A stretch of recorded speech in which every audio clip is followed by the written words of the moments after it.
rescataré algunos aspectos, pero me centraré principalmente en otro gran aspecto que trata esta autora, que es el miedo.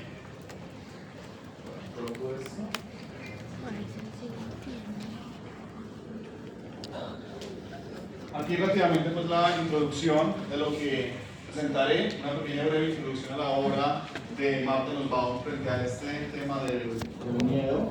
Luego de ello haré algunas críticas a su pensamiento, pero no será lo único, toda vez que también trataré cómo en realidad podemos sacar aspectos que pueden darnos a entender lo que es el miedo en la sociedad contemporánea y finalmente algunas conclusiones. ¿Qué es el miedo? Muchos de ustedes con seguridad que tienen unas imágenes, unas ideas del miedo, y vamos a dinámica, yo presentaré algunas imágenes. ¿Alguien tiene alguna fobia a las arañas? Pero fobia sea así pánico horrible. Ok, entonces no te cierren los ojos porque se me ven unas imágenes un poquito traumáticas. ¿Listo?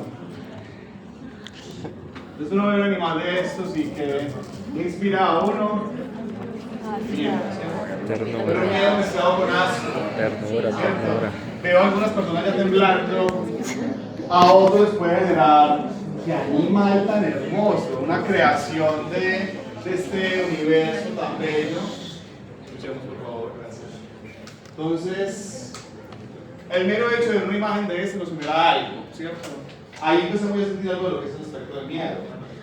Algunos pueden sentir miedo por las serpientes. Y de hecho Marta Nussbaum lo plantea, que la serpiente es un animal que evolutivamente nos hemos acostumbrado a temerle, porque no es sino que nos pique y si estamos de buenas pues perdemos una extremidad, pero si no pues podemos quedar mucho peor, ¿cierto? Entonces es un miedo que percibimos, pero ojo, es un miedo que es muy visceral, muy inmediato, que sentimos por el mero hecho de ver ese tipo de seres o animales. Pero hay otros tipos de miedo. También miedos un poco más etéreos, más fantasmagóricos. Aquí vemos que de entrada el callejón es bastante lóbrego, bastante atemorizante, pero allá en el fondo vemos una imagen un tanto fantasmagórica que, claro, uno ve una película de terror y ese es el fin de la película de terror, generar miedo, y pagamos por a que nos causen un montón de miedo. Entonces, pero miren que ya que el miedo es un aspecto distinto, ya no es tan inmediato, ya no es el miedo de que el animal me va a morder o me va a inyectar veneno, sino que es algo más que está ahí en nuestra mente, en nuestra psique, que nos causa permanentemente temor, angustia, como si hubiera cara muchos que no se quedan en la casa solos porque les da miedo, justamente ahí es un miedo distinto. En nuestro contexto colombiano, el miedo a la guerra. Para muchos con seguridad que uno ve una imagen de esta, sí, pues ¿qué tiene atemorizante? Pues imagínense qué está pasando en la mente de estos tres. Aquí dos sí es un policía que fue capturado por su momento pues, por miembros de las FARC para luego pues, ser canjeados. Ellos no mueren, ellos son canjeados más adelante. Pues una muestra una toma guerrillera. Entonces, si ustedes de pronto no lo han vivido, no lo han percibido, pues imagínense lo que debe estar pasando por la mente de estas personas. Cuánto miedo deben estar sintiendo, ¿cierto?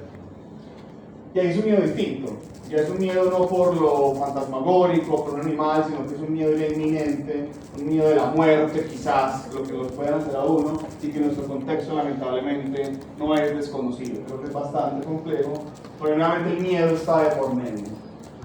Aquí rápidamente, el miedo en el tema de los mercados financieros para un economista, esto puede ser bastante atemorizante, como lo es, perdón, no lo había puesto bien, como lo es el tema de la incertidumbre. Este es el índice de incertidumbre que se viene a dar en Estados Unidos desde la llegada de Trump al poder hasta la fecha aproximadamente, publicado por Deloitte, en el cual se plantea que la incertidumbre que hay en este momento en los mercados es bastante alta. Para quien tenga inversiones, haga trading en bolsa o haga trading en Bitcoin, pues esto definitivamente le genera mucho miedo, ¿cierto? Por eso es un miedo que es distinto a los que ya hemos visto. Las imágenes que vienen son las más complejas, ¿listo? Para que estén preparados o preparadas, ¿listo?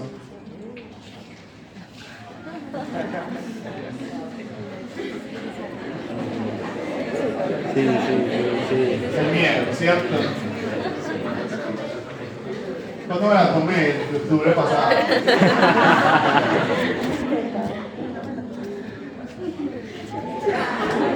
Hablar de ese concepto que es el miedo y que hay muchas formas de percibirlo. Y hay un montón de personas que veían cualquier imagen de esas y no les causaba miedo, pero otros que sí se los causaba. Entonces hay una relación entre el objeto que causa el miedo y quien lo percibe. Para quien hubiera sentido miedo, por ejemplo, las tarántulas o las serpientes, ¿los iba a morder en ese instante? No. Pero no es el mero hecho de ver la imagen genera miedo. Es ahí donde vamos a ver más adelante el miedo, cómo a los seres humanos nos impacta. Martha Nussbaum, ¿en qué momento escribe su texto, del cual yo me referiré concretamente, que es La monarquía del miedo? Lo escribió en 2016, literal ya cuenta en el prefacio de su texto que ella estaba en Japón, si no estoy mal, cuando le llega la noticia que Trump había ganado las elecciones. Eso la angustia mucho a ella y recibe un montón de mensajes de estudiantes, familiares, angustiados de lo que podía pasar en Estados Unidos. Y ojo, 2016, pero es exactamente lo mismo ocurrió en noviembre del año pasado, cuando fue elegido nuevamente Trump para un segundo periodo presidencial. Y habían dos grandes miedos. El miedo de los que podríamos llamar republicanos, que han mantenido el discurso de van a llegar a quitarnos los empleos, van a llegar a cambiar su sociedad, ya la gente no va a ser católica, no va a ser cristiana, por consiguiente hay un miedo frente a eso. Van a quitarnos la visión tradicional de la familia, ahí ustedes saben que Trump sigue contra el tema de los dos géneros. Y de otro lado la visión entre comillas liberal, lo que ellos llaman woke, en el cual se parte el miedo contrario. El miedo de que van a perder libertades, libertad de expresión, libertad de prensa, que van a perseguir a las minorías, que van a perseguir a los que son de pronto no binarios, por ejemplo. Entonces va a estar mediado por un montón de miedo. Nos dice Martha Nussbaum, ante una sociedad así, que el miedo está pululando, es importante escribir al respecto. En consecuencia, Martha Nussbaum dice en su texto, vea, yo he hablado de las emociones morales. De hecho, el texto del palabra del profesor Pier Paolo Marrone de emociones políticas es un texto anterior a la monarquía del miedo. Y dice ella, yo no había en mis investigaciones detallado qué tanto el miedo puede influenciar en nuestra vida humana, individual y en la vida de los demás, en la vida política. Por consiguiente, entonces, ella dice, yo voy a detallar el miedo. Dice ella, el miedo lo sentimos todos los seres vivos con cierto nivel de desarrollo intelectual. No solamente el ser humano. Uno puede ver un pajarito, un pececito, que de pronto uno lo estima como un ser particularmente inteligente, pero aún así siente miedo. Dice Martha Nussbaum, el miedo es de las primeras emociones que sentimos en nuestro desarrollo como seres vivos. Y por consiguiente, tiene gran influencia sobre todas las demás emociones. Ya vamos a ver más adelante por qué. Entonces, dice ella, esta es la verdad de los seres vivos, y ella hace mucho énfasis en su texto en el tema de los bebés. Dice ella, nosotros seres humanos sentimos gran miedo por un factor fundamental, somos profundamente vulnerables. Uno sale sin chaqueta, un día que medio está lloviendo y le da gripa como 15 días, ¿cierto? Uno medio se cae de la cama y se fractura hasta lo que no tiene. Camino de otros animales, mucho más fuertes, mucho más ágiles, mucho más veloces. Nosotros, ¿qué tenemos? Nada. Dice ella, esa fragilidad, esa vulnerabilidad nos lleva a pensar eso, nos lleva a un montón de miedos. Y eso tiene grandes situaciones bien complejas. Ahora, ¿cómo define el miedo? Ella cita para eso a Aristóteles, dice, el miedo es un dolor, o más bien una percepción de un dolor producido aparentemente inminente, de algo malo o negativo, acompañado de una impotencia para repelerlo. Entonces, el miedo es percepción de que hay algo que me va a perjudicar a mí, me va a hacer un daño, que es inminente, que va a ocurrir, sea imaginario o real, y mi reacción es, yo no puedo hacer nada, o tengo miedo de qué va a pasar. Entonces, esas emociones se derivan justamente de eso, de un daño. Hay una conexión entre un daño real o imaginario, de algo negativo o perjudicial. Ahora, ese miedo puede ser causado por muchos temas. Por una imagen, como lo vimos acá, por una percepción, por una discusión.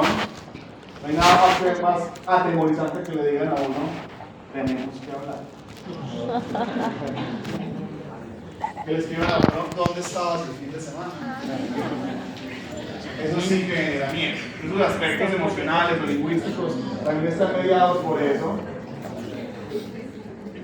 hay un aspecto fundamental, el sujeto que percibe el miedo versus el objeto que lo genera. Hay una gran disociación que ya vamos a ver en un momento. Ahora dice ella, mire, el gran problema del miedo es que el miedo es asocial, nos impide crear comunidad, pero cuando uno siente miedo, lo que uno quiere es huir, o de pronto pelear, o esconderse, pero no quiere construir, uno quiere trabajar con los demás. Y por consiguiente el miedo es, según ella, monárquico, es la base fundamental de la monarquía. ¿Por qué? Porque el monarca, cuando está en su poder, o pues digámosle a alguien autócrata, cuando está ahí es porque quiere controlarlo todo. Y todos deben estar ahí para darle lo que la persona quiere, así como un bebé. Cuando el bebé está pequeño, todos tenemos que estar en torno al bebé. Tengo un bebé de 1 año y 5 o 6 meses ya, y por la noche, si no tiene la comida, llora, siempre, permanentemente uno está en torno a él. Entonces dice ella, los seres humanos somos iguales en la política. El monarca quiere controlarnos a todos. Monarca en un sentido amplio, no en un sentido pues solamente la monarquía, el líder, el político, etc. Entonces por esa dinámica dice ella que esto es corrosivo a la democracia. El miedo es la emoción de un monarca absoluto a quien no le importa nada ni nadie más. Y esto pues, está acompañado también de un montón de dinámicas propias del ser humano, que es lo que ella llama la heurística del miedo, la heurística de la sobrevaloración, en el cual se parte del supuesto que eso que le está ocurriendo a uno es lo peor del mundo. Me dejó el taxi, pues pucha, ya es lo que me puede haber pasado, saqué 2,5 en el examen de introducción. El miedo, ¿cierto? Entonces ya todo gira en torno a eso. Entonces a veces lo que hacemos es maximizar los miedos, cuando en realidad no están. Ahora, rápidamente Martha Nussbaum lo que hace a continuación es evidenciar cómo el miedo influencia a otras emociones, también en un sentido negativo. En primera instancia, entonces, miedo de ira. Muchas veces cuando usted recibe un examen, una noticia negativa o algo, usted primero siente temor, luego una reacción casi que consecuente, dice ella, es sentir ira, sentir rabia, sentir ganas de destruir lo que me causó miedo. Es como una especie de huir hacia adelante. Entonces, bajo esa dinámica ella dice que una base fundamental de la ira es el miedo. Lo mismo que el asco. Cuando veíamos las imágenes de la serpiente, de la tarántula al principio, bueno, la araña lobo técnicamente. En una mezcla de miedo, pero también con asco. ¿Por qué el asco? Ya lo contaba el profesor de Pablo Marrone, el asco por lo que es distinto, por lo que es diferente a nosotros. Y cuando hablamos de otros grupos humanos, dice Martha Nussbaum, cuando un grupo humano de pronto no tiene los mismos niveles de higiene que nosotros, le tenemos asco. Porque es un miedo a contaminarnos, es un miedo a percibir algo que de pronto no nos gusta. Cuando esa dinámica del asco también es una base, tiene como base el miedo. Y bueno, también la envidia tiene como base el miedo, porque la envidia, cuando uno siente que yo tengo algo, pero que alguien tiene algo más o mejor que yo, y yo no tengo la capacidad de lograr eso que los demás tienen. Entonces es un miedo a mi incapacidad de alcanzarlo, y me da rabia con el otro y quiero que el otro le vaya mal en la vida. Una especie de, no solamente una sensación negativa, sino un deseo de que el otro le vaya mal. Dice Martha Nussbaum que todo esto sirve para entender el concepto del miedo. Ahora, rápidamente, Martha Nussbaum te dice cómo se puede superar el concepto de miedo.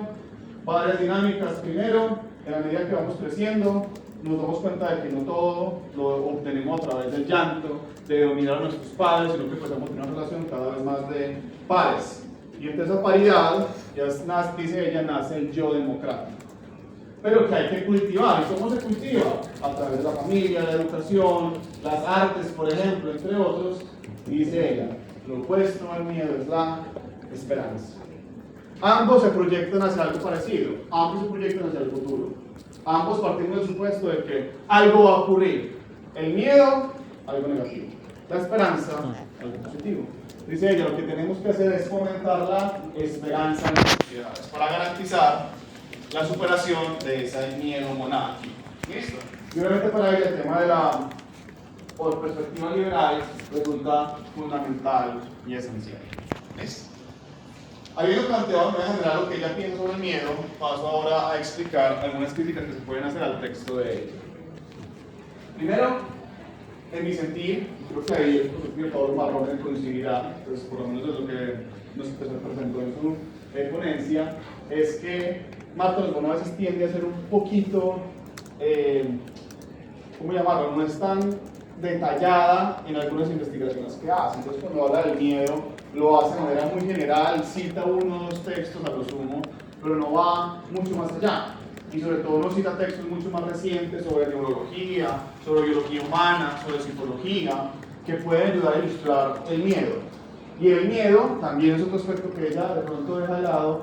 Ella se centra solamente en el miedo humano, individual, psicológico, pero el miedo cultural, social, no lo trata con suficiente detalle. Entonces, ¿por qué le tenemos miedo a los ratones? Claro, porque hay por medio aspectos biológicos de transmisión de enfermedades, pero en otras sociedades los ratones son seres también propios de una religión y tienen un templo en la India, si no estoy mal, donde se guarda gran respeto por ellos.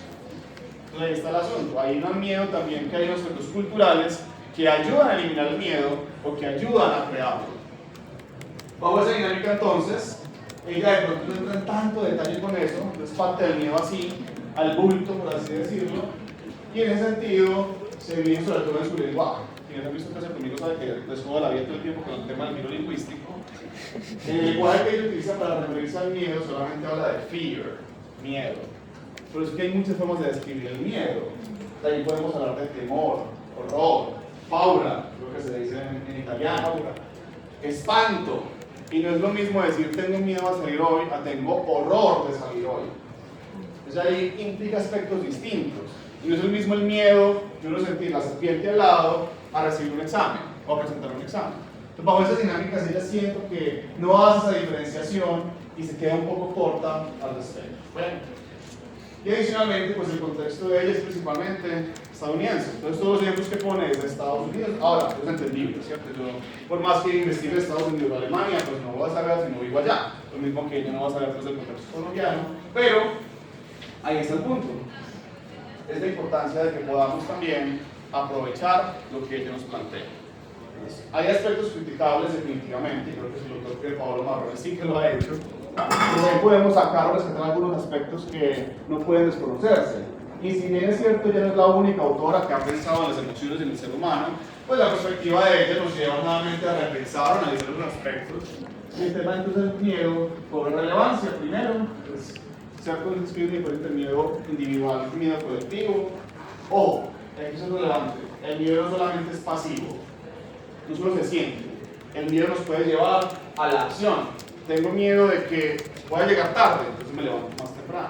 Tengo miedo de que no voy a alcanzar a ganar la materia, entonces tengo que estudiar más, ¿cierto? Esos miedos también llevan a la acción. Pero aquí será un problema. Esa brecha entre la percepción del miedo y el miedo, pues más bien, o el objeto y la verdadera amenaza. Hay gente que, no, yo para qué voy a estudiar, esa amenaza es muy fácil. Pues se carece del miedo porque hay una percepción inadecuada de la amenaza, pues del examen, perdón. Y de otro lado, pues está también quien siente un miedo exagerado frente a algo que no lo merita. Entonces, bajo esa dinámica tenemos que, este aspecto es fundamental y que se trata de importancia. Y de todas maneras, el miedo es catalizador de cambios sociales, de creación de normas jurídicas y políticas públicas. ¿Listo? Entonces, el miedo puede llevarnos a cosas positivas o cosas negativas. Muy rápidamente, para no extenderme demasiado, el miedo puede llevar a ser un discurso político. Uno puede ganar muchos votos a partir de las ideas de miedo, que vamos a ver un par de ejemplos. Puede llevar a la violencia contra las personas. Puede llevar a la supresión del disenso, a la motivación de la división social. Todo eso puede ser causado por un discurso del miedo. Y creo que pues, este ejemplo siempre un poco trillado es un discurso de Adolf Hitler antes de las elecciones de 1932, en las cuales su partido gana la mayoría, no la mayoría, pero es una importante cantidad de votos. Él apelaba al miedo para ganar las elecciones. Le decía, por 14 años, o sea, 1919, o sea, a fin de la Primera Guerra Mundial, hasta esa época aproximadamente, estos partidos políticos han violado la libertad alemana, han abatido a los hombres alemanes con porras, o sea, con golpes, con garrotazos. antes de que pase 2 o 3 meses, este terror será eliminado si vota por los nacionalsocialistas, no por el partido nazi. Si usted quiere evitar el terror que estamos viviendo, vote por nosotros. Y ya sabemos esto cómo termina, ¿cierto? Entonces miren cómo el miedo, justamente una forma de ganar votación.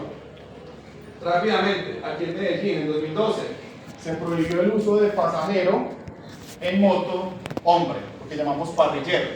Entonces, ¿cuál era el discurso que había? Es que usted ve dos tipos en una moto, van a robar, van a matar, van a hacer cualquier cantidad de cosas, prohibámoslo. Y lo prohibieron en toda la metropolitana. Un discurso basado en el miedo, ¿cierto? Y bajo ese discurso basado en el miedo, ¿cuántos cientos de miles de personas tuvieron que recurrir a otros medios de transporte solamente por un asunto de miedo? En 2015 esto fue analizado por el Tribunal Administrativo de Antioquia en segunda instancia, que confirmó la decisión desde primera instancia de revocar la medida por el ser violatorio de las libertades de manera injustificada, que lleva 2 años y medio la medida, y mire la disminución. Homicidio, 3%, hurto de carros, 5%, hurto de personas, 6% en ese periodo de 2 años y medio, en el cual se tomaron también otro montón de medidas, no solamente la del parrillero hombre. Uno dice ahí, pues, hasta qué punto ese miedo que teníamos por 2 hombres montados en una moto automáticamente se contiene una política pública. Sobre todo porque, ¿qué hacían los delincuentes? Pues ya en vez de atacarte en una moto, te atacaban en 2.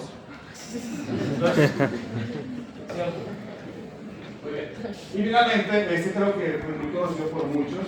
Este es Juan Carlos Vélez Uribe, quien fue el líder de campaña por el no en las elecciones pues más bien el plebiscito por la paz en 2016.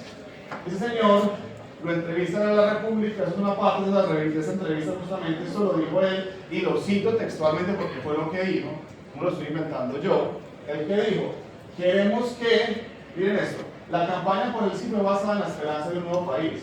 ¿Cuál fue la de ustedes? La campaña por el no. La indignación, buscando que la gente saliera a votar berraca, con rabia.